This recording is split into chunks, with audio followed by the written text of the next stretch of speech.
Return इतने ध्यान से क्या देख रहे हो?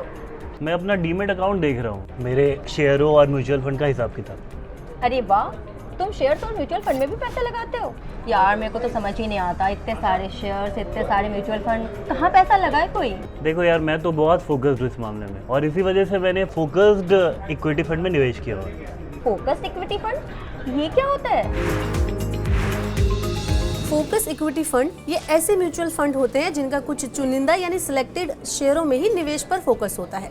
सेबी की गाइडलाइंस के मुताबिक फोकस म्यूचुअल फंड ज्यादातर 30 शेयरों में ही निवेश कर सकते हैं।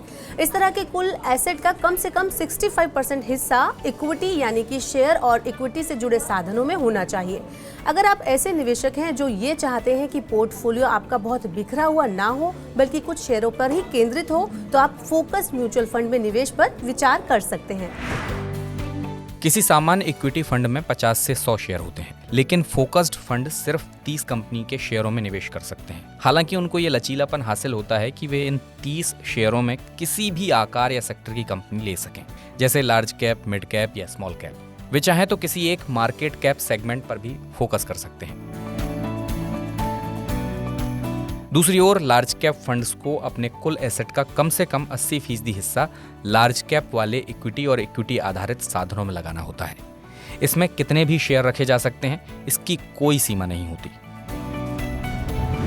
जब आप इतने कॉन्सेंट्रेटेड पोर्टफोलियो बनाते हैं तो इससे दो अच्छी चीजें होती है कि एक है कि कस्टमर को एकदम ही कॉन्सेंट्रेटेड अप्रोच मिलता है कि आपको कोई बहुत ही बड़ा म्यूचुअल फंड नहीं है जिसमें बहुत सारे स्टॉक्स ऐसा आपको होता नहीं है, एकदम कॉन्सेंट्रेशन होता है।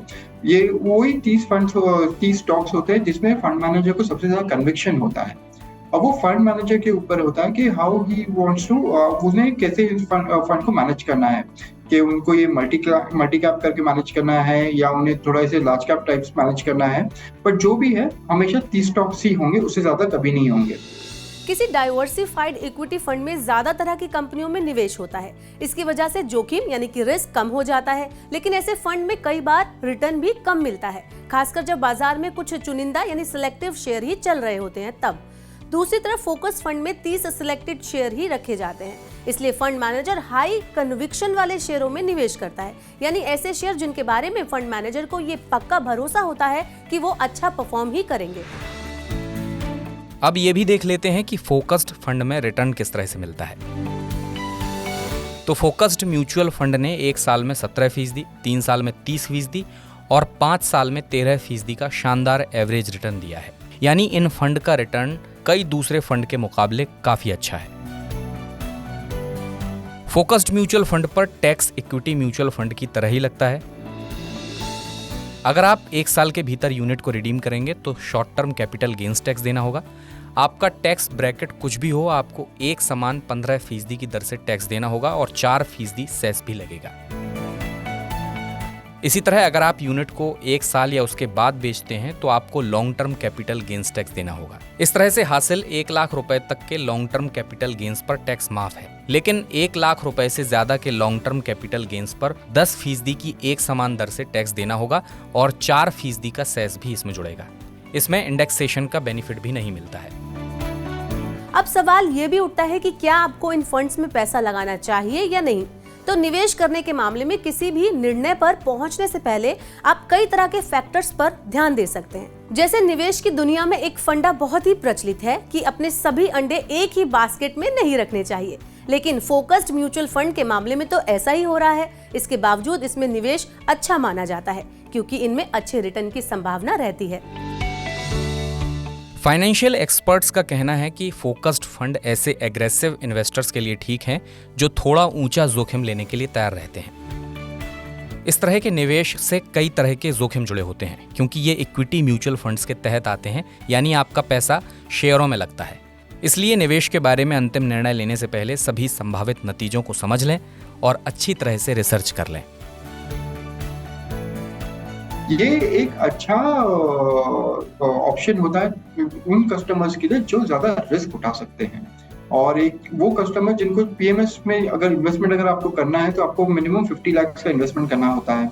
अगर किसी इन्वेस्टर को अगर पीएमएस के लिए 50 लाख नहीं डालना है तो वो लोग ये फोकस इक्विटी कैटेगरी फंड भी देख सकते हैं जो उनको सिमिलर काइंड ऑफ पोर्टफोलियो दे सकता है जिसमें उनको एकदम कॉन्सेंट्रेटेड अप्रोच मिले।